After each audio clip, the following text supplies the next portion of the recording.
শুভ তুলসী দিবস 25শে ডিসেম্বর 2025 কিভাবে করবেন তুলসী দিবস পালন না জানলে করবেন আপনি 5টি ভুল। তাই আজই জানিয়ে নিন আমার এই ভিডিওতে। প্রথমেই আপনি সকালে উঠে সুন্দর করে স্নান করে নেবেন এবং বাড়িতে যদি আপনার তুলসী গাছ না থাকে তবে কিন্তু একটি তুলসী গাছ নিয়ে আসে লাগান এবং সেই তুলসী গাছটিকে খুব সুন্দরভাবে সাজান লাল শালুক দিয়ে এবং চারিপাশে ফুল দিয়ে। আর পুজোতে বসার জন্য কিন্তু আপনাকে হলুদ রঙের কাপড় পরতে হবে, সেই কাপড় পরেই কিন্তু আপনি মা তুলসীর পুজো করতে পারবেন। কারণ মা তুলসীর পুজো করার জন্য কিছু রয়েছে নিয়ম, যে নিয়মগুলি হলো মা তুলসীকে খুব সুন্দরভাবে সাজাবেন বেলপত্র দিয়ে, ফুল দিয়ে এবং ঘি দিয়ে প্রদীপ জ্বালাবেন।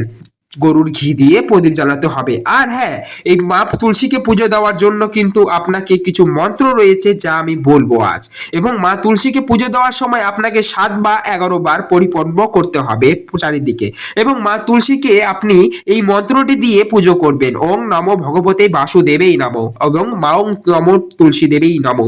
এই মন্ত্রটি উচ্চারিত করেই আপনি মা তুলসীর মাথায় জল অর্পণ করবেন এবং আপনার মনের ইচ্ছা মা তুলসীকে বলবেন। মা তুলসী আপনার সকল মনের ইচ্ছা পূর্ণ করবে এবং আপনাকে এবং আপনার পরিবারকে সকল বিপদ থেকে রক্ষা করবে। তাই এইভাবেই মা তুলসীর কাছে আপনি পুজো করবেন। এবং এই ভিডিওটি যদি আপনার ভালো লাগে তবে লাইক কমেন্ট শেয়ার করে দিবেন এবং অন্যকে দেখার সুযোগ করে দিবেন, যাতে অনেকে জানতে পারে মা তুলসীকে কিভাবে পুজো করতে হয়। জয় শ্রীকৃষ্ণ, রাধে রাধে, হরে কৃষ্ণ হরে রাম, রাধে রাধে, হরে কৃষ্ণ। রক্ষা করো প্রভু এই পৃথিবীর